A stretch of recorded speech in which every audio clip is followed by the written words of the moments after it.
यदि आप भी अंग्रेजी पढ़ना चाहते हो तो आज के इस वीडियो में हम जो है बेसिक टू एडवांस अंग्रेजी पढ़ाने वाले हैं, क्योंकि बच्चे आमतौर पर अंग्रेजी को लेकर हमेशा परेशान रहते हैं कि अंग्रेजी को कैसे पढ़ें, हमको तो अंग्रेजी पढ़ना नहीं आता। तो चिंता की कोई बात नहीं है, इस वीडियो को पूरा देखिएगा। इस वीडियो को हमने बेसिक टू एडवांस यानी छोटे बच्चे से लेकर बड़े व्यक्ति तक के लिए हमने वीडियो बनाया है। यदि आपको अंग्रेजी पढ़ने में कोई समस्या आती है, बस करना कुछ नहीं है, जो तरीके बताए गए उस तरीकों पर बार बार लगातार अभ्यास कीजिएगा। और वीडियो अच्छा लगे तो लाइक कर दीजिएगा, चैनल पर नया तो सब्सक्राइब जरूर कर लीजिएगा। तो चलिए वीडियो स्टार्ट करते हैं। Let start the video. चलिए क्लास को स्टार्ट करते हैं और ये हमारा पार्ट 4 है। पार्ट 4 में हम जो है नियम नंबर 4 से क्लास को स्टार्ट करने वाले हैं। देखिए बच्चों, अंग्रेजी पढ़ने के लिए सबसे पहले हमको मात्राओं को पढ़ना पड़ेगा, लेटर्स को पढ़ना पड़ेगा, उसके बाद ही हम अंग्रेजी को पढ़ पाएंगे। तो जैसा कि आपको मालूम है, अंग्रेजी में टोटल आपकी 5 मात्राएं होती हैं। कौन कौन सी? ए, ई, आई, ओ और यू। ये 5 मात्राएं होती हैं। इन 5 मात्राओं को हम वेवल्स यानी स्वर बोलते हैं। और बाकी जो अंग्रेजी के 21 जो अल्फ़ाबेट यानी जो लेटर्स बच जाते हैं, अक्षर जो बच जाते हैं, उनको हम व्यंजक बोलते हैं। इस बात को आपको मालूम है, व्यंजन बोलते हैं, ठीक है। तो जो हमारा व्यंजन होता है उनको हम अंग्रेजी में कॉन्सोनेंट बोलते हैं। अब देखिए दोस्तों, जो आज के इस वीडियो में हम जो है अंग्रेजी के ई की मात्रा को पढ़ने वाले, ई को कैसे पढ़ते हैं। तो यहाँ पर कुछ नियम बताया गया, आप उस नियम को देखिए। नियम ये बताया गया है कि जब भी अंग्रेजी के किसी भी शब्द में ई ओ आए, ई और ओ दोनों साथ में आए, तो उसका उच्चारण ई ओ के रूप में किया जाता है। ई ओ के रूप में यानी ई की मात्रा और ओ की मात्रा के रूप में आमतौर पर कर सकते हैं, ठीक है। जैसे आप देखो जियो, हमने क्या इसको पढ़ा? जियो। कैसे जियो पढ़ा? जे ई ओ। अब जे का क्या हुआ? ज हो गया, ठीक है। पहले बच्चों ई का ई ओ का उच्चारण क्या हुआ? हमने ई की मात्रा प्लस ओ का किया, तो ई की मात्रा हमने इस पे लगा दिया, छोटी ई की मात्रा। अब ओ को हमने ओ बोल दिया, तो क्या हुआ? जियो। इस प्रकार का आपका जियो शब्द हो गया। फिर अगला शब्द एऑन, हमने इसको क्या पढ़ा? ए ऑन हमने पढ़ा। हमने एऑन या इसको हम ईऑन पढ़ेंगे। इसको क्या पढ़ेंगे? ईऑन। कैसे पढ़ेंगे? ई है, ओ है, एन हो, तो मात्रा क्या है कि ई एन को हमेशा ई प्लस ओ पढ़ेंगे। तो ई को हमने ई पढ़ दिया, ठीक है। अब ओ को हमने ओ पढ़ दिया और एन को ऑन पढ़ दिया, तो क्या हुआ? ई ऑन हो गया। यह हमारा क्या हुआ? ई ऑन हो गया, ठीक है प्यारे बच्चों। इस तरीके से ई ऑन हमने पढ़ा। ये ए ऑन नहीं होगा, ई ऑन होगा, ठीक है। अब अगला शब्द आया है जियोमेट्री।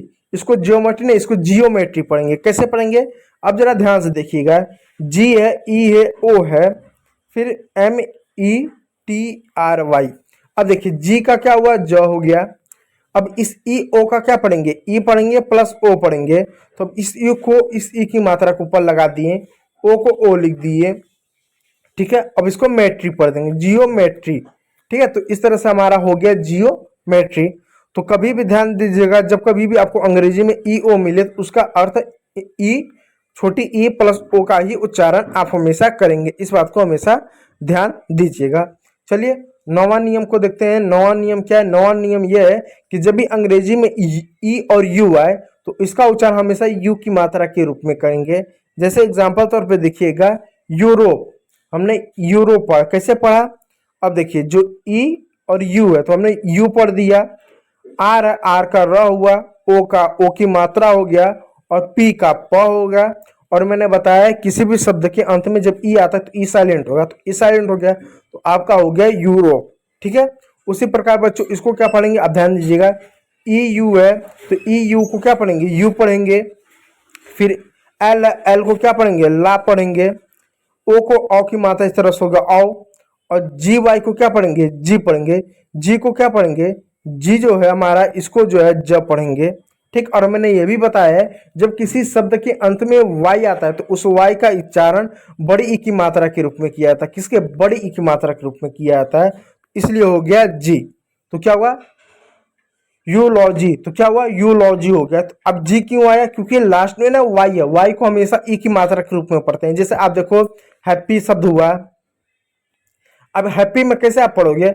एच का ह हो गया, ए का हा हो गया और पी डबल पी है। तो जब कभी भी अंग्रेजी में दो कॉन्सोनेंट एक साथ आते हैं तो पहले वाले कॉन्सोनेंट को आधा पढ़ते हैं। इसका प हो गया और इसका पूरा प हो गया, और इस वाई को हमने ई की मात्रा के रूप में पढ़ा, हुआ हैप्पी, ऐसा, ठीक है।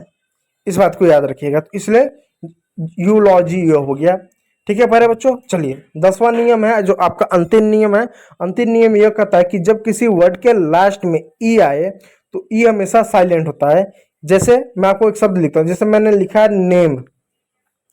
इसको नेम कैसे आपने पढ़ा? आपने एन को न पढ़ा, ए को ए की मात्रा पढ़ा, एम को म पढ़ा, नेम पढ़ा, ई तो पढ़ा नहीं, क्योंकि ई शब्द के अंत में आता है तो उसको कभी नहीं पढ़ते हैं। इसी प्रकार बाकी शब्द है, जैसे लाइक हो गया, तो लाइक कैसा है? LIKE। अब इसको कैसे पढ़ोगे?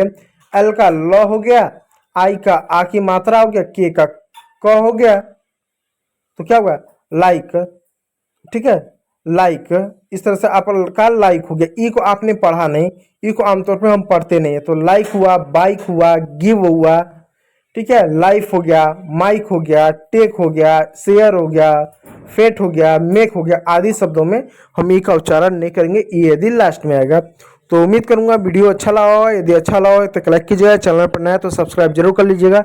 वीडियो देखने के लिए बहुत बहुत धन्यवाद।